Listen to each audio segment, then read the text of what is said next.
SP Sachin Sharma ने शुक्रवार को सीएसपी कार्यालय में 2 सब डिवीजन के 5 थानों की क्राइम बैठक ली, जिसमें उन्होंने प्रत्येक थाने में पेंडिंग अपराधों की समीक्षा की। थाना प्रभारी सहित प्रत्येक जांच अधिकारी से अपराध के पेंडिंग होने की वजह जानी। कुछ जांच अधिकारी एसपी के सवालों का उचित जवाब नहीं दे पाए, जिस पर एसपी ने उनकी खिंचाई भी की। एसपी शर्मा ने कहा कि क्षेत्र में बढ़ते अपराधों को रोकने के लिए प्रत्येक थानों में गश्त बढ़ाने के लिए कहा गया है। एक सवाल पर वह बोले कि पिछले अधिकारियों और वर्तमान अधिकारियों की कार्य प्रणाली में अंतर है। ऐसे में जनता में सामंजस्य नहीं बैठा पाने की दिक्कतें आती है। चेन स्नैचिंग के मामले में बोले कि अंतर्राष्ट्रीय गिरोह के सदस्य होने की जानकारी सामने आई है, जिस पर आसपास के जिलों में दबिश दी गई थी, लेकिन सफलता नहीं मिली। हालांकि पुलिस लगातार कार्रवाई कर रही है। सर, आज आपका नागदा आने का क्या प्रयोजन रहा?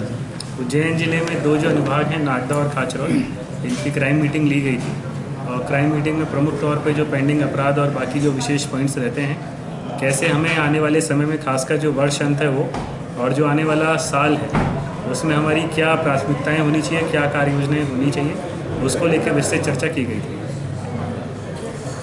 सर, नागदा में बड़े मात्रा में अवैध व्यापार होता है, गांजे का, अवैध शराब के संबंध में आपके? नागदा में जिस व्यापार की आप बात कर रहे हैं, पूर्व में भी इसमें दबिश दी गई है और इसमें कार्रवाइयाँ की गई हैं। और आने वाले समय में भी जो भी लोग इस अपराध में संलिप्त हों, उन पर कड़ी कार्रवाई की जाएगी। सर, ये 15 दिन से लगातार चोरियों की वारदातें बढ़ गई है। बदमाश जो कंजर गिरोह है उनका भी सक्रिय होने की भूमिका आ रही है। आज रात में भी रजला से 3 बाइक गई है। पूर्व में भी अभी चोरियाँ लगातार खाचरोद में भी हो चुकी है, उनेल में भी हो चुकी है, नागदा में भी लगातार चल रही है। तो इन्हें रोकने के लिए क्या प्रयास किए जा रहे हैं? मीडिया के माध्यम से और विभिन्न सूत्रों से ये जानकारी प्राप्त हुई थी कि जो आपराधिक सक्रिय गैंग हैं वो लगातार इनकी मूवमेंट इन 2 अनुभागों में हो रही है। इसी को लेकर जो पेट्रोलिंग है उसको बढ़ाया गया है और जो नगर रक्षा समिति और ग्राम रक्षा समिति के सदस्य हैं उन्होंने भी सहयोग किया और लगातार पुलिस की जो पेट्रोलिंग होती है और जो पूर्व में ऐसे अपराधी हैं जो जेल से छूट के आए हैं, जो संपत्ति संबंधी अपराधों में संलिप्त रहे हैं, उनके खिलाफ भी पुलिस कार्रवाई कर रही है। सर, हाल ही में जैसे जो चोरियाँ सामने आई है नागदा शहर में, 2 या 3 ऐसी चोरियाँ जहाँ पर जांचकर्ता अभी तक पहुँचे ही नहीं है, मौका मुआयना करने तक नहीं गए हैं सर। तो इसकी ऐसी क्या वजह है कि जांच अधिकारी जा नहीं पा रहा है आवेदन देने के बाद भी, FIR होने के बाद? ये इंडिविजुअली देखा जाता है। जब भी अपराध कायम होता है तो उसका एक प्रमुख अंग होता है कि उसमें जहाँ घटित हुआ है अपराध, उसकी जो स्केच है उसको तैयार किया जाए।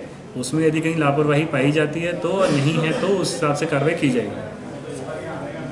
सर, जनता का जो विश्वास जो आज से 6 माह पहले पुलिस पर था, उस प्रकार का नागदा के क्षेत्र के अंदर नहीं देखा जा रहा है, ऐसा क्या? इसमें मुझे लगता है कि पूर्व में जो थाना प्रभारी थे उनकी कार्यप्रणाली लगभग 3-4 साल वो यहाँ थे और जो बाकी अधिकारी थे उनको काफ़ी समय हो गया था। परिवर्तन के दौरान ये ज़रूर होता है कि काफ़ी स्टाफ जो पहले यहाँ पदस्थ था अब नहीं है, उनके अपने सूत्र होते हैं, सूचनाएँ होती हैं। तो आने वाले समय में धीरे धीरे करके आप लोगों के सहयोग से और बाकी जनता का भी जब सहयोग मिलेगा तो जो अपराध हैं उसके रोकथाम के लिए और उनके निकाल के लिए ज़रूर इसमें बदलाव और परिवर्तन आएगा। सर, नगर में पुलिस की तीसरी आंख के रूप में CCTV कैमरे लगाए गए थे, उनकी कोई व्यवस्था ना तो सुधारने की व्यवस्था हो रही है, ना उनका देख रेख हो रहा है, उनका व्यवस्था सारी गड़बड़ है। इसमें जो CCTV कैमराज लगे हैं वो किस मद से लगे हैं, उसके मेंटेनेंस की जिम्मेदारी किसकी है, जन सहयोग से हैं या पुलिस की तरफ से हैं, उनका एक बार आकलन करके यदि जिला मुख्यालय पुलिस मुख्यालय स्तर पे वो लंबित होगा तो उस पर कार्रवाई की जाएगी। सर, 4 माह पूर्व एक व्यापारी से 25 लाख की फिरौती मांगी थी, आज तक वो पुलिस उस केस में खाली हाथ है। सर, एक कायमी उसमें की गई थी, इसमें एक फ़ोन नंबर से बताया गया था। और क्योंकि आज के टाइम में आप देश के किसी कोने से या विश्व के किसी कोने से बैठ के टेक्नोलॉजी का इस्तेमाल कर सकते हैं, क्योंकि वापस वो नंबर और वो जो शिकायत है वो सक्रिय नहीं हुई। इसी कारण से जो उसमें अब तक विवेचना संभावित होनी चाहिए थी वो नहीं हुई। सर, नागदा में एक चेन स्नैचिंग की घटना भी घटी थी सर, तो उसके भी आरोपी अभी तक पुलिस नहीं पहुंच पाई है। नागदा में चेन स्नैचिंग की घटना हुई थी और पुलिस को ये संदेह था कि ये संभावित जो अंतर्राज्यीय गिरोह है वो यहाँ पे सक्रिय हुआ था। इसको लेके एक विशेष टीम भी गठित की गई थी जिसने आसपास के जिलों में जाके दबिश भी दी थी।